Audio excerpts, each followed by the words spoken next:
ನಮಸ್ಕಾರ ವೀಕ್ಷಕರೇ, ಪಾಯಿಂಟ್ ನ್ಯೂಸ್‌ಗೆ ಸ್ವಾಗತ. ಕಳೆದ ದಿನಗಳಿಂದ ನಾವು ಕಣ್ಣಿನ ವಿವಿಧ ಸಮಸ್ಯೆ ಬಗ್ಗೆ ಅ, ಮಾಹಿತಿನ ಕೊಟ್ಟಿದ್ದೇವೆ. ಸೊ ಇವತ್ತು ಕೂಡ ಏನು ಡಯಾಬಿಟಿಕ್ ರೆಟಿನೋಪತಿ ಅಂದರೆ ಏನು, ಇದರ ಬಗ್ಗೆ ನಾವು ಅ, ಚರ್ಚೆ ಮಾಡಲಿದ್ದೇವೆ. ಇವತ್ತು ನಮ್ಮ ಜೊತೆ ಮಾತನಾಡಲಿಕ್ಕೆ ಬೆಳಗಾವಿಯ ನೇತ್ರದರ್ಶನ್ ಸೂಪರ್ ಸ್ಪೆಷಾಲಿಟಿ ಕಣ್ಣಿನ ಆಸ್ಪತ್ರೆ, ಯೂನಿಟ್ ಆಫ್ ಡಾಕ್ಟರ್ ಅಗರ್ವಾಲ್ ಆಸ್ಪತ್ರೆ, ಈ ಒಂದು ಆಸ್ಪತ್ರೆಯ ಏನು ಪ್ರಖ್ಯಾತ ಕಣ್ಣಿನ ರೇಟಿನಾ ತಜ್ಞರಾದ ಡಾಕ್ಟರ್ ಸಚಿನ್ ಮಾಹುಲಿ ಸರ್ ನಮ್ಮ ಜೊತೆ ಇದ್ದಾರೆ. ಅವ್ರ ಜೊತೆ ಇದನ್ನು ನಾವು ತಿಳ್ಕೊಳ್ಳೋಣ, ಏನಿದ್ದು ರೆಟಿನಾಪತಿ ಅಂತ, ಡಯಾಬಿಟಿಕ್ ರೆಟಿನಾಪತಿ ಅಂತ, ಇದ್ರ ಬಗ್ಗೆ ಚರ್ಚೆ ಒನ್ ಬೈ ಒನ್ ಮಾಡ್ಕೊತಾ ಹೋಗೋಣ. ಸರ್ ನಮಸ್ಕಾರ ಸರ್, ಪಾಯಿಂಟ್ ನ್ಯೂಸ್ಗೆ ಸ್ವಾಗತ ಸರ್. ಸರ್, ಇದು ಡಯಾಬಿಟಿಕ್ ರೆಟಿನಾಪತಿ ಅಂದ್ರೆ ಏನು, ಅದು ಹೇಗೆ ಬರುತ್ತೆ, ಹೇಗೆ ಕಂಡು ಹಿಡಿತೀರಾ? ಡಯಾಬಿಟಿಕ್ ರೆಟಿನೋಪತಿ ಅಂದ್ರೆ ಕಣ್ಣಿನಲ್ಲಿ ಒಂದು ಒಳಗಡೆ ಅಕ್ಷಿಪಟಲ ಅಂತೀವಿ ನಾವು ಕನ್ನಡದಲ್ಲಿ. Back part of the eye ಒಂದು ಲೇಯರ್ ಇರ್ತದೆ, nerve layer. If you can see this here, ಇದಕ್ಕೆ ರೆಟಿನಾ ಅಂತೀವಿ. ಇದರಲ್ಲಿ ಬ್ಲಡ್ ವೆಸಲ್ಸ್ ಇರ್ತವೆ. ಕಣ್ಣಿನಲ್ಲಿ ಲೈಟ್ ಈ ತರ ಹೋಗಿ ರೆಟಿನಾ ಮೇಲೆ ಬಿದ್ದು ಇಮೇಜ್ ಪ್ರೊಸೆಸ್ ಆಗುತ್ತೆ. ನಮ್ ಕಣ್ಣಂದ್ರೆ ಒಂದು ಕ್ಯಾಮ್ರಾ ತರ, ರೆಟಿನಾ ಅಂದ್ರೆ ಒಂದು ಫಿಲ್ಮ್ ತರ, ಪ್ರೊಸೆಸಿಂಗ್ ಫಿಲ್ಮ್ ತರ. ಸೊ ಅದಕ್ಕೆ ರೆಟಿನಾ ಅಂತೀವಿ. ಡಯಾಬಿಟಿಸ್ ಇಂದ ಏನಾಗುತ್ತೆ, ಇವು ನಾರ್ಮಲ್ ಸ್ಮಾಲ್ ಬ್ಲಡ್ ವೆಸಲ್ಸ್ ಎಲ್ಲ ಎಫೆಕ್ಟ್ ಆಗಿ ಡಯಾಬಿಟಿಕ್ ರೆಟಿನೋಪತಿ ಅಂತ ಸ್ಟಾರ್ಟ್ ಆಗ್ತವೆ. ಡಯಾಬಿಟಿಕ್ ರೆಟಿನೋಪತಿ ಅಂದ್ರೆ ಒಳಗಡೆ ಬ್ಲೀಡಿಂಗ್ ಆಗ್ಬೋದು, ಸ್ವೆಲ್ಲಿಂಗ್ ಬರ್ಬೋದು. ಯಾರಿಗೂ ಡಯಾಬಿಟಿಸ್ 10 ಇಯರ್ಸ್ ಕಿಂತ ಜಾಸ್ತಿ ಇದ್ರೆ ಈ ತರ ಪ್ರಾಬ್ಲಮ್ ಸ್ಟಾರ್ಟ್ ಆಗ್ತವೆ. So 10 years is a very high risk patient ಅಂತೀವಿ ನಾವು. 25% ಜನರಲ್ಲಿ ಯಾರಿಗೆ 10 ಇಯರ್ಸ್ ಡಯಾಬಿಟಿಸ್ ಇರ್ತದೆ, ಏನಾದ್ರು ಒಂದ್ form of diabetic retinopathy start ಆಗಿರುತ್ತೆ. ಬಟ್ ಎಷ್ಟೋ ಜನಕ್ಕೆ ಗುರ್ತಿರಲ್ಲ ಅದು ಸ್ಟಾರ್ಟ್ ಆಗಿದೆ ಅಂತ, ಯಾಕಂದ್ರೆ ದೃಷ್ಟಿ ಎಫೆಕ್ಟ್ ಆಗಿರಲ್ಲ. ದೃಷ್ಟಿ ಚೆನ್ನಾಗಿರುತ್ತೆ ಈ ಸ್ಟೇಜ್ ಅಲ್ಲಿ. ಸೊ ದೃಷ್ಟಿ ಚೆನ್ನಾಗಿದ್ದಾಗೆ ನಾವು ಅದನ್ನ ಗುರ್ತಿಡ್ಬೇಕು. ಸೊ ಅದಕ್ಕೆ screening very important. So diabetes ಯಾರಿಗೆ ಇರುತ್ತೋ ಅವರು ಡೈಲೇಟ್ ಮಾಡಿ ಕಣ್ಣಿನ ಚೆಕಪ್ ರೆಗ್ಯುಲರ್ ಆಗಿ ಮಾಡ್ಬೇಕು ಅಂತ ಹೇಳ್ತೀವಿ. ಅದಕ್ಕೆ ಡಯಾಬಿಟಿಕ್ ರೆಟಿನೋಪತಿ ಅಂತೀವಿ ನಾವು. ಡಯಾಬಿಟಿಕ್ ಬಂದು 10 ವರ್ಷಗಳಾದ್ಮೇಲೆ ಅದು ಬರುತ್ತೆ. ಕೆಲವೊಬ್ಬರಿಗೆ 10 ವರ್ಷ, ಕೆಲವೊಬ್ಬರಿಗೆ ಬೇಗನೂ ಬರ್ಬೋದು. ಸೊ ಡಯಾಬಿಟಿಕ್ ಶುರು ಆದ್ಮೇಲೆ ಅವ್ರ ಕಣ್ಣಿಂದ ರೆಟಿನಾ ಚೆಕಪ್ ಮಾಡ್ಲೇಬೇಕು ವರ್ಷಕ್ಕೊಮ್ಮೆ. ಎವ್ರಿ ಇಯರ್ ಚೆಕ್ ಮಾಡ್ತಾನೆ ಇರ್ಬೇಕು ಅವ್ರು.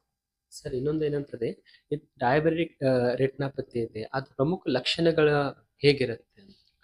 ಇನಿಷಿಯಲ್ ಸ್ಟೇಜಸ್ ನಲ್ಲಿ ಪೇಷಂಟ್ಸ್ ಏನು ವಿಷನ್ ಪ್ರಾಬ್ಲಮ್ ಇರಲ್ಲ.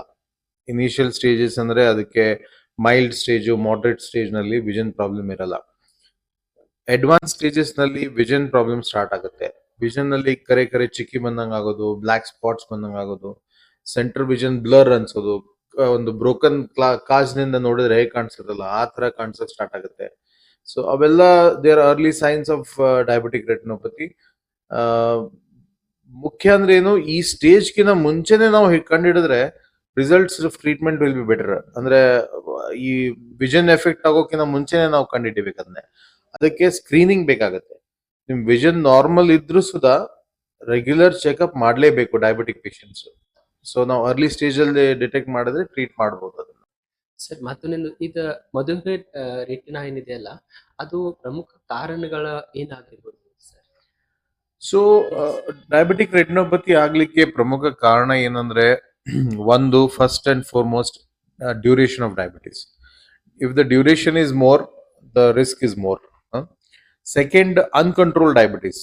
ಯಾವ್ದು ಪೇಷಂಟ್ ಡಯಾಬಿಟಿಸ್ ಅನ್ಕಂಟ್ರೋಲ್ಡ್ ಇತ್ತು, ಬಹಳ ಫ್ಲಕ್ಚುಯೇಷನ್ ಆಗ್ತಾ ಇತ್ತು, ಶುಗರ್ 200 ಮೇಲೆ 250 ಮೇಲೆ ಫ್ಲಕ್ಚುಯೇಟ್ ಆಗ್ತಾ ಇತ್ತು ಅಂದ್ರೆ ರೆಟಿನೋಪತಿ ಸ್ಟಾರ್ಟ್ ಆಗುತ್ತೆ. Uncontrolled hypertension, blood pressure ಸುಧಾ ಅನ್ಕಂಟ್ರೋಲ್ ಆಗಿ ಡಯಾಬಿಟಿಕ್ ಪೇಷಂಟ್ ನಲ್ಲಿ ಇತ್ತು ಅಂದ್ರೆ ಅದು ಏನೋ ಡಯಾಬಿಟಿಕ್ ರೆಟಿನೋಪತಿ ಬೇಗ ಸ್ಟಾರ್ಟ್ ಆಗುತ್ತೆ. ಸೊ ಇದೆಲ್ಲ it is related to 3-4 factors. ಒಂದು duration of diabetes, second control of diabetes, and third is control of blood pressure also. Sir, ಇದು ಮದುವೆ ರೆಟಿನಾಪತಿ ಏನಿದೆಯಲ್ಲ, ಅದನ್ನ ಯಾವ ತರ ನೀವು ಕಂಡು ಹಿಡಿತೀರಿ? ಇದೈತಪ್ಪ ಅಂತ ಒಂದು ರೋಗಿ ಇರತ್ತೆ, ಅದಕ್ಕೆ ಅದೇ ಒಂದು ರೋಗದಂತೆ ಹೆಂಗ ನೀವು ಕಂಡು ಹಿಡಿತೀರಿ? ಸೊ ಎಲ್ಲಾ ಡಯಾಬಿಟಿಕ್ ಪೇಷಂಟ್ಸ್ ಗೆ ನಾವು ಏನ್ ಮಾಡ್ತೀವಿ ಅಂದ್ರೆ, ಫಸ್ಟ್ ವಿಷನ್ ಚೆಕ್ ಮಾಡ್ತೀವಿ. ವಿಷನ್ ಅಂದ್ರೆ ದೃಷ್ಟಿ ಯಾವ ತರ ಇದೆ ಅಂತ ಚೆಕ್ ಮಾಡಿ ನೋಡ್ತೀವಿ. ಆ ದೃಷ್ಟಿ ನೋಡಿದ್ಮೇಲೆ ಕಣ್ಣಲ್ಲಿ ಡ್ರಾಪ್ಸ್ ಹಾಕಿ, ಕಣ್ಣಿನ ಪಾಪ್ನಿ ಪ್ಯೂಪಿಲ್ಸ್ ಅಂತೀವಿ, ಅದನ್ನ ಡೈಲೇಟ್ ಮಾಡ್ತೀವಿ. ಡ್ರಾಪ್ಸ್ ಹಾಕಿ ಡೈಲೇಟ್ ಮಾಡಿ ಅದು ಒಂದು ತಾಸು ಹಿಡಿಯುತ್ತೆ ಡೈಲೇಟ್ ಆಗಕ್ಕೆ. ಸೊ ಅದು ಡೈಲೇಟ್ ಆದ್ಮೇಲೆ ನಾವು ಒಳಗಡೆ ಒಂದು ಫಂಡಸ್ಕೋಪಿ ಅಂತ ಮಾಡ್ತೀವಿ, ರೆಟ್ನಾ ಚೆಕ್ ಮಾಡ್ತೀವಿ. ಇಟ್ಸ್ ಅ ರೂಟೀನ್ ಚೆಕ್ಅಪ್, ಎಲ್ಲರಿಗೂ ಮಾಡ್ಲೇಬೇಕದು. ಸೊ ಅದಕ್ಕೆ there is no extra this thing for that. It's a part of comprehensive checkup. Comprehensive checkup ನಲ್ಲಿ ಮಾಡೇ ಮಾಡ್ತೀವಿ ನಾವು ಎಲ್ಲ ಪೇಷಂಟ್ಗೆ. ಫಂಡೋಸ್ಕೋಪಿ ಮಾಡ್ತೀವಿ. ಫಂಡೋಸ್ಕೋಪಿ ಅಂದ್ರೆ ಡ್ರಾಪ್ಸ್ ಹಾಕಿ ಒಂದು ಮಷೀನ್ಲಿ ನಾವು ಒಳಗಿನ ರೆಟಿನಾ ನೋಡ್ತೀವಿ. ಆ ರೆಟಿನಾ ನೋಡಿದ್ಮೇಲೆ ನಮ್ಗೆ ಗೊತ್ತಾಗುತ್ತೆ ಡಯಾಬಿಟಿಕ್ ರೆಟಿನೋಪತಿ ಇದೇನೋ ಇಲ್ಲೋ ಅಂತ. ಡಯಾಬಿಟಿಕ್ ರೆಟಿನೋಪತಿ ಇತ್ತು ಅಂದ್ರೆ ಮುಂದೆ ನಾವು ಬೇರೆ ಟೆಸ್ಟ್ ಮಾಡ್ತೀವಿ, ಯಾವ ಸ್ಟೇಜ್ ಅಲ್ಲಿ ಇದೆ ಅದು ಸ್ಕ್ಯಾನ್ ಮಾಡೋದಾಗ್ಲಿ, OCT ಅಂತ ಒಂದು ಸ್ಕ್ಯಾನ್ ಇರುತ್ತೆ, ಅದೆಲ್ಲ ಮಾಡಿ ಮುಂದೆ ನಾವು ಟ್ರೀಟ್ಮೆಂಟ್ ಅಡ್ವೈಸ್ ಮಾಡ್ತೀವಿ patient ಗೆ. ಸೊ ಅದು ಯಾವ ಟೆಸ್ಟಿಂಗ್ ಮಾಡಬೇಕು? ಒಂದು ಫಸ್ಟ್ ರಿಫ್ರಾಕ್ಷನ್ ಅಂತೀವಿ, ಕಣ್ಣಿನ ಚಶ್ಮಾ ಚೆಕಪ್. ಸೆಕೆಂಡು ಕಣ್ಣಿನ ಪ್ರೆಷರ್ ಚೆಕಪ್ ಮಾಡಬೇಕು. ಮೂರನೇದು ಫಂಡಸ್ಕೋಪಿ ಅಂತೀವಿ, ರೆಟಿನಾ ಚೆಕಪ್. ಫಂಡಸ್ಕೋಪಿ ಚೆಕಪ್ ಅಂತ ಮಾಡ್ತೀವಿ. ಇವೆಲ್ಲ ನಾರ್ಮಲ್ ಇದ್ರೆ ಬಾಕಿ ಏನ್ ಟೆಸ್ಟ್ ಮಾಡೋದು ಬೇಕಾಗಲ್ಲ. ಬಟ್ ಇದ್ರಲ್ಲಿ ಏನಾದ್ರು ಡಿಫೆಕ್ಟ್ ಬಂದ್ರೆ ಮುಂದೆ ಬೇರೆ ರೆಟಿನಾ ಸ್ಕ್ಯಾನಿಂಗ್, OCT ಅವೆಲ್ಲ ಬೇರೆ ಇರ್ತವೆ. ಡಿಪೆಂಡ್ಸ್ ಆನ್ ದ ಯಾವ ಸ್ಟೇಜ್ ಅಲ್ಲಿ ಆಗ್ತಾ ಇದೆ, ಯಾವ ಸ್ಟೇಜ್ ಅಲ್ಲಿ ಬರ್ತಾ ಇದ್ದಾರೆ, ಆ ಟೆಸ್ಟ್ ಬೇರೆ ಬೇರೆ ಮಾಡ್ತೀವಿ ನಾವು. ಸೊ ಇದು ಮಧುಮೇಹ ರೆಟಿನಾಪತಿ ಇದೆಯಲ್ಲ, ಎಷ್ಟು ಟೈಪ್ಸ್ ಇರ್ತದೆ, ಎಷ್ಟು ಟೈಪ್ಸ್ಗಳು ಇರಬಹುದು ಅಂತ? ಸೊ ಡಯಾಬಿಟಿಕ್ ರೆಟಿನೋಪತಿ ಒಂದು ರಫ್ಲಿ ಹೇಳ್ಬೇಕಂದ್ರೆ 3 ಸ್ಟೇಜಸ್ ನಲ್ಲಿ ಇರುತ್ತೆ. Mild stage, moderate stage and severe stage ಅಂತ. ಆಮೇಲೆ 4ನೇ ಸ್ಟೇಜ್ ಅಂದ್ರೆ ಅಡ್ವಾನ್ಸ್ ಪ್ರೊಲಿಫರೇಟಿವ್ ಸ್ಟೇಜ್ ಅಂತೀವಿ. ಆ ಸ್ಟೇಜಿಗೆ ಹೋಗಕ್ ಬಿಡ್ಬಾರ್ದು ನಾವು. ಆ ಸ್ಟೇಜಿಗೆ ಹೋದ್ಮೇಲೆ ವಿಷನ್ ಲಾಸ್ ಆಗಿರುತ್ತೆ, ನಮ್ಗೆ ವಾಪಸ್ ತರಕ್ ಆಗಲ್ಲ. ಸೊ ದೀಸ್ ಆರ್ ಬೇರೆ, ಕಣ್ಣು ಹೋಗಿ ಆಲ್ಮೋಸ್ಟ್ ಹೊಂಟಿರ್ತದೆ, ಅದನ್ನು ಟ್ರೀಟ್ ಮಾಡ್ಬೋದು. ಬಟ್ ಆ ಸ್ಟೇಜ್ ಅಲ್ಲಿ ನಾವು ಟ್ರೀಟ್ ಮಾಡಿದ್ರೆ ವಿಷನ್ ಸರಿ ಬರಲ್ಲ, ವಿಷನ್ ಬರಲ್ಲ. ಸೊ ಮೈಲ್ಡ್ ಮಾಡರೇಟ್ ಸ್ಟೇಜ್ ನಲ್ಲೇ ನಾವು ಕಂಡುಹಿಡಿಯೋದು ಬೆಟರ್ ಆಲ್ವೇಸ್ ಡಯಾಬಿಟಿಕ್ ರೆಟಿನೋಪತಿನ. ದೃಷ್ಟಿ ಕಡಿಮೆ ಆಗ್ಲಿಕ್ಕೆ ಡಯಾಬಿಟಿಸ್ ರೆಟಿನೋಪತಿಲಿ 2 ಕಾರಣ ಇರ್ತಾವ. ಒಂದು ಮ್ಯಾಕ್ಯುಲರ್ ಇಡಿಮಾ ಅಂತೀವಿ, ಸೆಂಟ್ರಲ್ ನಡುವ ಕಣ್ಣಿನ ಸೆಂಟರ್ ನಲ್ಲಿ ಎಲ್ಲಿ ಲೈಟ್ ಬೀಳುತ್ತಲ್ಲ ಆ ಏರಿಯಾನಲ್ಲಿ ಸ್ವೆಲ್ಲಿಂಗ್ ಬರುತ್ತೆ, ಬಾವು ಬರುತ್ತೆ. ಆ ಬಾವು ಬಂದ್ರಿಂದ ದೃಷ್ಟಿ ಮಂಜಾಗುತ್ತೆ, ಅದಕ್ಕೆ ಮ್ಯಾಕ್ಯುಲರ್ ಇಡಿಮಾ ಅಂತೀವಿ. ಇನ್ನೊಂದಂದ್ರೆ ಒಳಗಡೆ ಬ್ಲೀಡಿಂಗ್ ಆಗಕ್ಕೆ ಸ್ಟಾರ್ಟ್ ಆಗುತ್ತೆ, ಬ್ಲಡ್ ವೆಸಲ್ಸ್ ಹೊಡಿತವೆ, ಅದಕ್ಕೆ ವಿಟ್ರಿಯಸ್ ಹೆಮರೇಜ್ ಅಂತೀವಿ. ಸೊ ಇವೆರಡು ಕಾರಣದಿಂದ ದೃಷ್ಟಿ ಕಡಿಮೆ ಆಗುತ್ತೆ ಇನಿಷಿಯಲ್ ಸ್ಟೇಜಸ್ ನಲ್ಲಿ. ಆಮೇಲೆ ಅಡ್ವಾನ್ಸ್ ಸ್ಟೇಜಸ್ ನಲ್ಲಿ ನರ ಕಟ್ ಆಗ್ತವೆ, ರೆಟಿನಾ ಡಿಟ್ಯಾಚ್ ಆಗುತ್ತೆ, ಅವಕ್ಕೆಲ್ಲ ಸರ್ಜರಿ ಬೇಕಾಗುತ್ತೆ. ಸೊ ಈ ತರ ಇರುತ್ತೆ ಸ್ಟೇಜಸ್. ಸೊ ಇದು ಮಧುಮೇಹ ರೆಟಿನಾಪತಿ ಏನಿದೆಯಲ್ಲ, ಅದು ಸ್ಪೆಷಲ್ ಆಗಿ ಡಯಾಬಿಟಿಕ್ ಇರುತ್ತೆ, ಅವ್ರಿಗೆ ಬರುತ್ತೆ. ಹಾಗೆ ಅಂದ್ರೆ ಡಯಾಬಿಟಿಕ್ ಮತ್ತ BP ಏನಿರುತ್ತಾ ಅವ್ರಿಗೂ ಬರುತ್ತೆ, ಅದು ಹೇಗೆ? ಸೊ ಇಲ್ಲ, ಇದು ಡಯಾಬಿಟಿಕ್ ರೆಟಿನೋಪತಿ ಯೂಶಲಿ ಡಯಾಬಿಟಿಸ್ ಇರೋರಿಗೆ ಬರುತ್ತೆ. BP ಇರೋರಿಗೆ ಬೇರೆ ಪ್ರಾಬ್ಲಮ್ಸ್ ಬರ್ತವೆ, ವೇನ್ ಅಕ್ಲೂಷನ್ಸ್ ಅಂತ ಆಗ್ತವೆ, ರೆಟಿನಲ್ ವೇನ್ ಅಕ್ಲೂಷನ್ಸ್ ಅಂತ ಆಗ್ತವೆ, ಅದು ಬೇರೆ problem. But BP is A additional risk factor for diabetes. ಅಂದ್ರೆ ಡಯಾಬಿಟಿಸ್ ಇರೋರಿಗೆ BP ಇದ್ರೆ ಡಯಾಬಿಟಿಕ್ ರೆಟಿನೋಪತಿ ವರ್ಸನ್ ಆಗುತ್ತೆ, ಜಾಸ್ತಿ ಬೇಗ ಪ್ರೋಗ್ರೆಸ್ ಆಗುತ್ತೆ, ಬೇಗ ಬರುತ್ತೆ, ಪ್ರೋಗ್ರೆಸ್ ಆಗುತ್ತೆ. ಬರೇ BP ಇರೋರಿಗೆ ಡಯಾಬಿಟಿಕ್ ರೆಟಿನೋಪತಿ ಬರಲ್ಲ. ಜಸ್ಟ್ ಎಲ್ಲ ಡಯಾಬಿಟಿಕ್ ಪೇಷಂಟ್ಸ್ BP ಇದ್ರೆ ಅದು it will additional risk factor ಅಂತೀವಿ, ಯೂಶಲಿ ಬರುತ್ತೆ. ಇಲ್ಲ, ಈ ಡಯಾಬಿಟಿಸ್ 2 ತರ ಇರ್ತವೆ. ಒಂದು ಇನ್ಸುಲಿನ್ ಡಿಪೆಂಡೆಂಟ್ ಡಯಾಬಿಟಿಸ್ ಅಂತ ಇರ್ತದೆ, ಅದು ಯಂಗ್ ಏಜ್ ಅಲ್ಲಿ ಸ್ಟಾರ್ಟ್ ಆಗುತ್ತೆ. ಆ ಪೇಷಂಟ್ಸ್ ಯೂಶಲಿ ಇನ್ಸುಲಿನ್ ಮೇಲೆ ಇರ್ತಾರೆ, ಅದು ಜೆನೆಟಿಕಲಿ ಬಂದದ್ದು, ಫ್ಯಾಮಿಲಿ ಹಿಸ್ಟ್ರಿಯಿಂದ ಬರುತ್ತೆ ಅದು. ಆ ಯಂಗ್ ಪೇಷಂಟ್ಸ್ ನಲ್ಲೂ ಡಯಾಬಿಟಿಕ್ ರೆಟಿನೋಪತಿ ಆಗ್ಬೋದು, ಆ ಸ್ಟೇಜ್ ಅಲ್ಲೂ ಆಗುತ್ತೆ. ಇನ್ನೊಂದೇನಿದೆ, second type of diabetes type 2 diabetes ಅಂತೀವಿ. ಟೈಪ್ 2 ಡಯಾಬಿಟಿಸ್ ಅಂದ್ರೆ ಲೈಫ್ ಸ್ಟೈಲ್ ಇಂದ ಬರೋ ಡಯಾಬಿಟಿಸ್. ಅದು ಯೂಶಲಿ 50 ಇಯರ್ಸ್ ಗೆ ಸ್ಟಾರ್ಟ್ ಆಗುತ್ತೆ.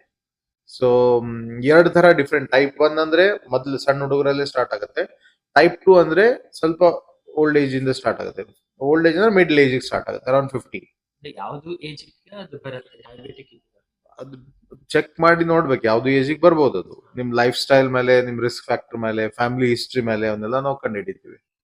ಈ ಸಲ ಯಂಗ್ಸ್ಟರ್ಸ್ ಅಂತೀವಲ್ಲ, ಈಗ 18, 20 ಅವ್ರಿಗೆ ಈ ತರ ಜಾಸ್ತಿ ಜನರಲಿ ನಾರ್ಮಲ್ ಪೇಷಂಟ್ಸ್ ಗೆ ಈ ತರ ಎಲ್ಲ ಪ್ರಾಬ್ಲಮ್ ಆಗಲ್ಲ. ಬಟ್ ಯಾರಿಗಾದ್ರೂ 18 ಇಯರ್ಸ್ ಅಲ್ಲಿ ಡಯಾಬಿಟಿಸ್ ಇತ್ತು ಅಂದ್ರೆ ಚೆಕ್ ಮಾಡ್ಲೇಬೇಕು.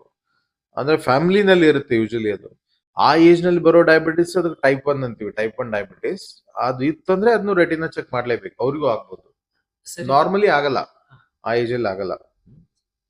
ಡಯಾಬಿಟಿಕ್ ಅಂತಾರಲ್ಲ, ಈ ಡಯಾಬಿಟಿಕ್ ಬಂತ ತಿಳ್ಕೊಳ್ಳಿ, ಆ ಪೇಷಂಟ್ ಕಂಪಲ್ಸರಿ ಚೆಕ್ ಮಾಡ್ಬೇಕಾ ಒಂದು ವರ್ಷದಲ್ಲಿ, ಏನ್ ಮಾಡ್ಬೇಕು? ಹೌದು, ಎಲ್ಲಾ ಡಯಾಬಿಟಿಕ್ ಪೇಷಂಟ್ಸ್ ಫಂಡೋಸ್ಕೋಪಿ ಅಂದ್ರೆ retina checkup every year, vision problem ಇರ್ಲಿ ಬಿಡ್ಲಿ ಅದ್ ಮಾಡ್ತಾನೆ ಇರ್ಬೇಕು. They have to check. ಆ ಒಂದು ಚೆಕಿಂಗ್ ಸಿಸ್ಟಮ್ ನಿಮ್ಮ ಹಾಸ್ಪಿಟಲ್ದಲ್ಲಿ ಇದೆಯಾ? ಯಾರು ಬಂದು ಚೆಕ್ ಮಾಡ್ಕೋಬಹುದು? ಎಲ್ಲಾ ಸಿಸ್ಟಮ್, ಎಲ್ಲಾ ಮಷಿನರೀಸ್ ಎಲ್ಲ ಇದಾವೆ ಇಲ್ಲಿ. ಡಯಾಬಿಟಿಕ್ ರೆಟಿನೋಪತಿ ನಾವು ಲಾಸ್ಟ್ 20 ಇಯರ್ಸ್ ಇಂದ ಮ್ಯಾನೇಜ್ ಮಾಡ್ತಾ ಇದೀವಿ. ನಮ್ ಕಡೆ ಎಲ್ಲಾ machinery not only for checkup, for treatment, for surgery, advanced I problem, ಕಣ್ಣು ಲಾಸ್ ಆಗಿದ್ರು, ವಿಷನ್ ಕಮ್ಮಿ ಆಗಿದ್ದು ಪೇಷಂಟ್ಸ್ ನಾವು ಎಷ್ಟೋ ಆಪರೇಟ್ ಮಾಡಿ ಅವ್ರಿಗೆ ಕಾಣೋಂಗ್ ಮಾಡಿದೀವಿ.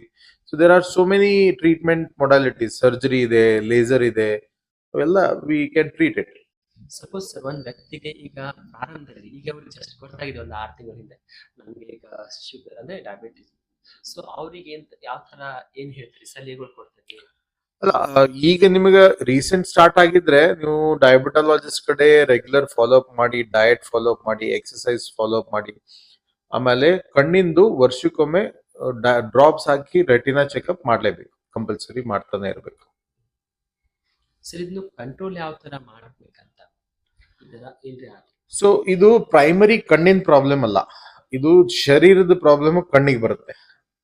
ಡಯಾಬಿಟಿಸ್ ಇಂದ ಕಣ್ಣಿಗೆ ಎಫೆಕ್ಟ್ ಆಗುತ್ತೆ. ಸೊ ಅದಕ್ಕೆ ಡಯಾಬಿಟಿಸ್ ಕಂಟ್ರೋಲ್ ಇದ್ರೆ ಕಣ್ಣಿನ ಎಫೆಕ್ಟ್ ಕಡಿಮೆ ಆಗುತ್ತೆ. ಸೊ ಡಯಾಬಿಟಿಸ್ ಕಂಟ್ರೋಲ್ ಮಾಡಿದ್ರೆ ನಾವು ಕಣ್ಣಿನ ಟ್ರೀಟ್ಮೆಂಟ್ ಏನ್ ಮಾಡ್ತೀವಿ ಅದರ ರೆಸ್ಪಾನ್ಸ್ ಚೆನ್ನಾಗಿ ಬರುತ್ತೆ. So that is very important. So main ಅಂದ್ರೆ diabetes control, diet control and exercise is very crucial for all this. ಇಂಥ ಪೇಷಂಟ್ಗೆ ಯಾವ ನಿಯಮಗಳು ಹೇಳ್ತೀರಿ, ಏನಾದ್ರು ಪಾಲಿಸ್ಬೇಕಾ, ಏನೇನ್ ಮಾಡ್ಬೇಕು? ಅದೇ ಡಯಾಬಿಟಿಕ್ ಪೇಷಂಟ್ಸ್ ಗೆ ಅದೇ ಅವ್ರು ಡಯಾಬಿಟಾಲಜಿಸ್ಟ್ ಕಡೆ ರೆಗ್ಯುಲರ್ ಫಾಲೋ ಅಪ್ ಮಾತ್ರ ಮಾಡ್ಲೇಬೇಕು. ಎರಡನೇದ್ದು ಅಂದ್ರೆ ಅವರು ಡಯಟ್ ಮೇಲೆ ಕಾನ್ಸಂಟ್ರೇಟ್ ಮಾಡಬೇಕು, ಶುಗರ್ ಕಮ್ಮಿ ತಿನ್ಬೇಕು, ಶುಗರ್ ಇದ್ದದ್ದು ಪದಾರ್ಥಗಳನ್ನ ತಿನ್ಬಾರ್ದು. ಆದಷ್ಟು ವೆಜಿಟೇಬಲ್ಸ್ ಮತ್ತೆ ಪ್ರೋಟೀನ್ ಬೇಸ್ಡ್ ಡಯಟ್ ಕಂಟಿನ್ಯೂ ಮಾಡಬೇಕು. ಶುಗರ್ ಬೇಸ್ಡ್ ಡಯಟ್ ಅನ್ನ ಸ್ವಲ್ಪ ಕಡಿಮೆ ಮಾಡಬೇಕು. ಆಮೇಲೆ ರೆಗ್ಯುಲರ್ ವಾಕ್ಸ್ ಮಾಡಬೇಕು, ಎಷ್ಟಾಗತ್ತೆ ಫಿಸಿಕಲ್ ಆಕ್ಟಿವಿಟಿ ಚಾಲು ಮಾಡಬೇಕು. ಆಮೇಲೆ ಕಣ್ಣಿಂದು ರೆಗ್ಯುಲರ್ ಚೆಕ್ಅಪ್ ಮಾಡಬೇಕು. ಇಷ್ಟು ಮಾಡ್ತಾ ಇದ್ರೆ ಎಷ್ಟೋ ಲೆವೆಲ್ ಕಂಟ್ರೋಲ್ ಬರುತ್ತೆ, ಎಷ್ಟೋ ಜನರಿಗೆ ಬೆನಿಫಿಟ್ ಆಗುತ್ತೆ.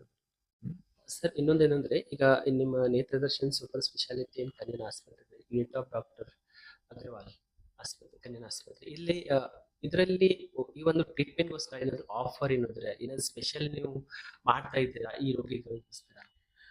ಎವ್ರಿ ಡೇ ನಾವು ಚೆಕ್ಅಪ್ ಇರುತ್ತೆ. ಡಯಾಬಿಟಿಕ್ ಪೇಷಂಟ್ಸ್ ನಾವೆಲ್ಲ ಎವ್ರಿ ಡೇ ಚೆಕ್ಅಪ್ ಮಾಡ್ತಾ ಇರ್ತೀವಿ. ನಮ್ಮ ಹಾಸ್ಪಿಟಲ್ ಅಲ್ಲಿ ಬಹಳಷ್ಟು ಕ್ಯಾಂಪ್ಸ್ ನಡೀತಾ ಇರ್ತವೆ. ಡಯಾಬಿಟಿಕ್ ರೆಟಿನೋಪತಿ ಅಂತ ಸ್ಪೆಷಲ್ ಸ್ಕ್ರೀನಿಂಗ್ ಕ್ಯಾಂಪ್ಸ್ ಇರ್ತವೆ. ಅದು ಯಾವಾಗ ಇರ್ತವೆ ನಾವು ನಿಮಗೆ ಮೊದಲೇ ತಿಳಿಸ್ತೀವಿ. ಅವಾಗ ಫ್ರೀ ಚೆಕ್ಅಪ್ ಇರ್ತವೆ. ಡಯಾಬಿಟಿಕ್ ರೆಟಿನೋಪತಿ ಪೇಷಂಟ್ಸ್ ಗೆ ಫ್ರೀ ಚೆಕ್ಅಪ್ ಮಾಡ್ತೀವಿ. ಎಷ್ಟೋ ಜನಕ್ಕೆ ಟ್ರೀಟ್ಮೆಂಟ್ ಬೇಕಂದ್ರೂ ಅದರಲ್ಲಿ ಎಷ್ಟೋ ಡಿಸ್ಕೌಂಟೆಡ್ ಟ್ರೀಟ್ಮೆಂಟ್ ಇರ್ತವೆ. ಸೊ ಆ ಕ್ಯಾಂಪ್ ಇದ್ದಾಗ ನಾವು ಮೊದಲೇ ನಿಮ್ಗೆ ತಿಳಿಸ್ತೀವಿ.